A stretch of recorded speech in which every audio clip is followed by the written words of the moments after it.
So here's the dilemma. This is the crux of what Christensen and all these years of research, 25 plus years of research, have tried to point out.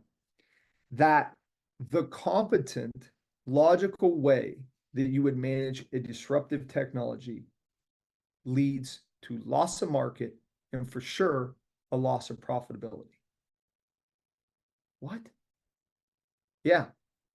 All the things that you were taught to do about investing in technologies applies on the sustaining side, but it fails when you encounter disruptive technology.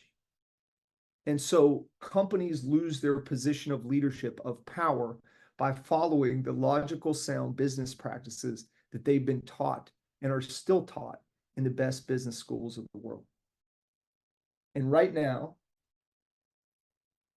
if I could have my head spin around, I'd do that. Like the, what was that, the Poltergeist movie or Exorcist, where the little girl's head spins around. But this is the challenge. This is the dilemma, right? A guy comes to you and says, hey, boss, I got this disruptive innovation technology. I love it, but the customers don't want it yet. It's smaller, doesn't quite have the performance capabilities of the one we're currently using, but I think you should give me some money and we should invest in this. And oh, by the way, our margins are going to be a little smaller. You know, we're not going to make as much money. Now, how many leaders and managers in construction companies today would go, yeah, man, great idea. Run with that one, buddy. Sign me up. So you see this natural dilemma. Well-managed companies often lose their power and market share because their focus on meeting customer demands and investing in existing technologies prevents them from embracing disruptive innovations. I know for some that seems crazy, right? He says there are times when it's right not to listen to your customers, right to invest in developing lower performance products that promise lower margins and pursue small rather than substantial markets.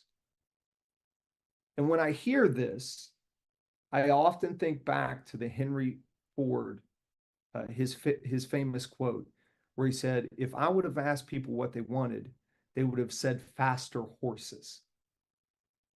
So this is the innovator's dilemma. Even though we don't know what the market share is going to be, even though the product initially is going to have lower margins, we got to make decisions to get involved in it. And look, I get it. Most people would say no. Many of you are saying hell no right now. I can see your head shaking at home. That goes against everything you've been taught. That's not how you do resource allocation in your company. And so here was this example that Christensen highlighted in the book. Personal computers disrupted mainframes. The mini mills disrupted steel mills. Community colleges disrupted four-year colleges. Retail medical clinics disrupted doctors' offices. Offset printing is now digital printing. Online retail disrupted brick and mortar retail, and on and on and on. And you know what I think is really interesting is that I think we can add another column. I think we're already seeing it because I think the original disruptor can also be disrupted. You know, we went from the fixed phone lines to cell phones, now to smartphones, tablets, soon the metaverse. This cycle of being disrupted is ongoing. And I think that's a huge challenge for us as we think of our industry and company.